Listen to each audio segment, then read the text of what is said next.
আমি নৈতিকভাৱে আগৰ পৰাই কৈ আছো, নৈতিকভাৱে ছয় জনগোষ্ঠীৰ জনজাতিকৰণ আমি বিচাৰোঁ। এয়া আমাৰ আজিৰ ষ্টেণ্ড নহয়।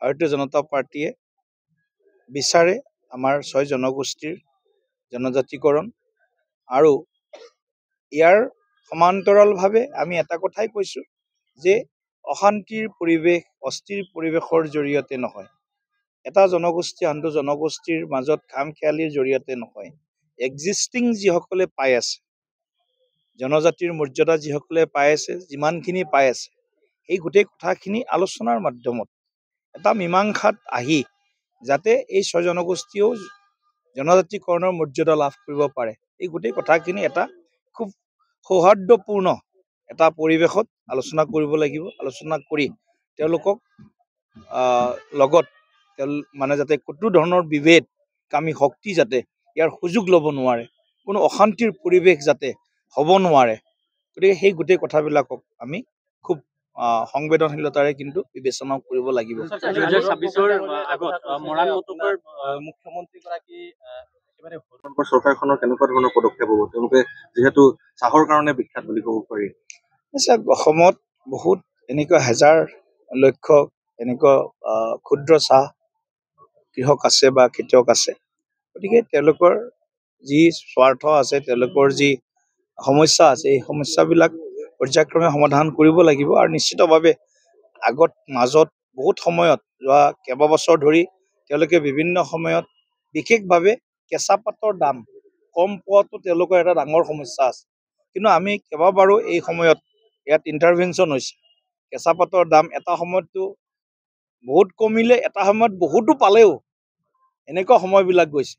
গতিকে নিশ্চিতভাৱে ক্ষুদ্ৰ চাহ খেতিয়কৰ সমস্যাখিনি আমি অত্যন্ত গুৰুত্ব সহকাৰে লৈ আছো, আৰু নিশ্চিতভাৱে তেওঁলোকৰ সমস্যাৰ কথাবিলাকো সমাধান কৰাৰ দিশত আমি আগবাঢ়ি আছো।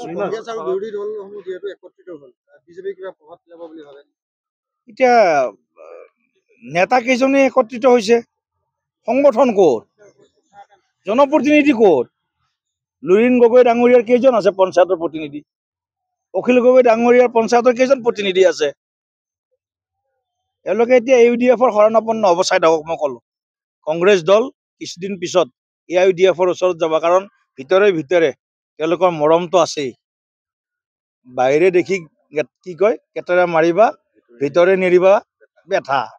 গতিকে কংগ্ৰেছৰ সেইটো নীতি আছে ভিতৰে ভিতৰে। এইবিলাক ৰাইজক ভেলকি বাজি কৰাৰ কাৰণে AUDFৰ লগত নাযাওঁ বুলি কৈ আছে। আপোনালোকক আজি লিখি থব, কৈ দিছো যে কংগ্ৰেছ দল UDFৰ লগত থাকিব, আৰু তাৰ লগত এতিয়া কংগ্ৰেছ দলৰ যিটো মুদ্ৰা, সেই মুদ্ৰাটোৰ এটা পিঠি হৈছে লুৰিণজ্যোতি গগৈ ডাঙৰীয়া। কংগ্ৰেছ আৰু লুৰিণজ্যোতি গগৈ ডাঙৰীয়া বেলেগ নহয়, একে। প্ৰতিটো নিৰ্বাচনৰে প্ৰভাৱ পৰোক্ষ প্ৰত্যক্ষভাৱে পৰে ভাৰতবৰ্ষ। আৰু আজিকালি সামাজিক মাধ্যম, আপোনালোক সাংবাদিক মাধ্যম ইমান সক্ৰিয় যে ক'ৰবাত নহয় ক'ৰবাত প্ৰভাৱ পৰিব। গতিকে 26তো পৰিব, 27তো পৰিব, 28তো পৰিব, 29তো পৰিব। আৰু এনেকুৱা ঐতিহাসিক বিজয় কংগ্ৰেছৰ যি ধূলিসাৎ কৰি দিছে বিহাৰৰ জনতাই। যোৱাবাৰ 9খন আসন পাইছিল, যোৱাবাৰ বেয়া দিনতো 9খন আসন পাইছিল কংগ্ৰেছে, এইবাৰ বোধহয় 6খন পালে নে 5খন পালে, কিবা 5খন পালে। গতিকে ৰাহুল গান্ধী ডাঙৰীয়াও একেই, মই যিটো কৈছো, এই ভাষণৰে নেতা, শাসনৰ নেতা হ'ব নোৱাৰে, জনতাৰ নেতা হ'ব নোৱাৰে, মুঠেই নহয়। ৰাহুল গান্ধী ডাঙৰীয়া বা গৌৰৱ গগৈ ডাঙৰীয়াৰ যিবিলাক বক্তব্য, তেওঁলোকৰ বক্তব্যই দেশৰ স্বাৰ্থক প্ৰতিনিধিত্ব নকৰে নহয়। দেশৰ বিৰুদ্ধে যিসকল শক্তিয়ে কাম কৰে, সেইসকল শক্তিক প্ৰতিনিধিত্ব কৰা যেন লাগে মাজে মাজে। তেওঁলোকৰ বক্তব্য সদায় ভাৰত বিৰোধী, ভাৰতৰ সপক্ষে তেওঁলোকৰ বক্তব্যবিলাক নোলায়, ভাৰতৰ স্বাৰ্থত তেওঁলোকৰ কথাবিলাক নোলায়। গতিকে এই ধৰণৰ কথাবিলাক মই নিশ্চিতভাৱে ক'ম যে 26ৰ বিধানসভা নিৰ্বাচনত বিহাৰ নিৰ্বাচনৰ প্ৰভাৱ অতি প্ৰভাৱী ৰূপত পৰিব, অতি প্ৰভাৱী ৰূপত পৰিব। আৰু ইতিমধ্যে প্ৰভাৱী ৰূপত পৰিব। এইটো এটা যি কোৱা হয় যে আমি আৰু এটা শক্তি বা সামৰ্থ্য যিটো কোৱা হয়, সেইটো আমাৰ কাৰ্যকৰ্তাসকলে পাইছে, জনগণে পালে। গতিকে আমি এনেও বিজেপি নিৰ্বাচনৰ কাৰণে পুৰা প্ৰস্তুতি আমি চলাই থাকোঁ।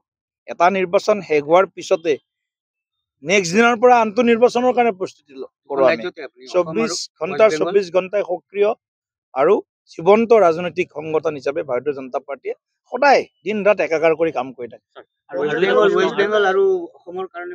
ৱেষ্ট বেংগলটো কৈছে কালি প্ৰধানমন্ত্ৰী ডাঙৰীয়াই বক্তব্য দিয়াৰ পিছত আৰু আমাৰনো কি প্ৰধানমন্ত্ৰী ডাঙৰীয়াই নিজে কৈছে গংগা বিহাৰৰ পৰা বৈ আহি বেংগললৈকে আহিছে গতিকে গংগা মায়াৰ আশীৰ্বাদ নিশ্চয় এইবাৰ বেংগলত পৰিব আৰু বাবা ব্ৰহ্মপুত্ৰই বহুত দিনৰ পৰা আমাক আশীৰ্বাদ দিয়ে আছে 16ত দিছে 21ত দিছে 26তো দিব নিশ্চয় আৰু এটা প্ৰশ্ন যেহেতু 2026 নিৰ্বাচনৰ আগমুহূৰ্তত মৰাণ মটকৰ নিৰ্বাচন হ'ব নে নহয় আমি নিৰ্বাচন কৰাৰ পক্ষত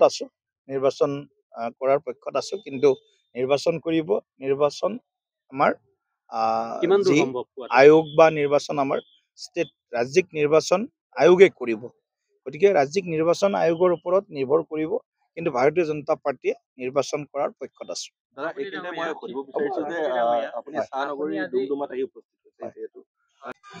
গৌৰৱ গগৈ ডাঙৰীয়াৰ বক্তব্যৰ ওপৰত আমাৰ ক'ব লগা একো নাই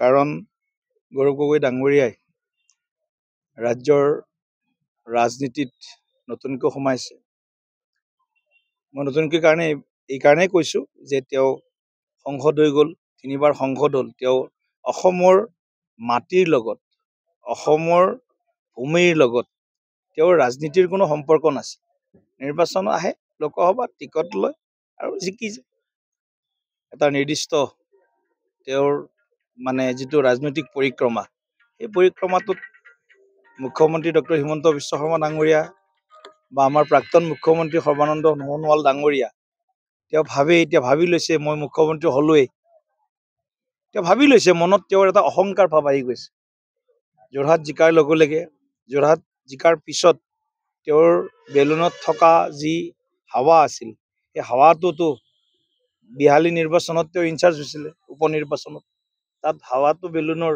নাইকিয়া হৈ গ'ল প্ৰায় আৰু পঞ্চায়ত ইলেকশ্যনত যিখিনি আছিল বেলুনত হাৱা সেইখিনিও নাইকিয়া হৈ গ'ল গতিকে গৌৰৱ গগৈ ডাঙৰীয়া ৰাজনীতিত ভাষণৰ নেতা হ'ব পাৰে জনগণৰ শাসনৰ নেতা তেওঁ হ'ব নোৱাৰে সংসদত ভাল ভাষণ দি তেওঁ এজন ভাল বক্তা ভাল সেই ধৰণৰ বক্তা নেতা হ'ব পাৰে ভাষণৰ নেতা হ'ব পাৰে শাসনত আহিব পৰা শাসন কৰিব পৰা নেতা গৌৰৱ গগৈ হ'ব নোৱাৰে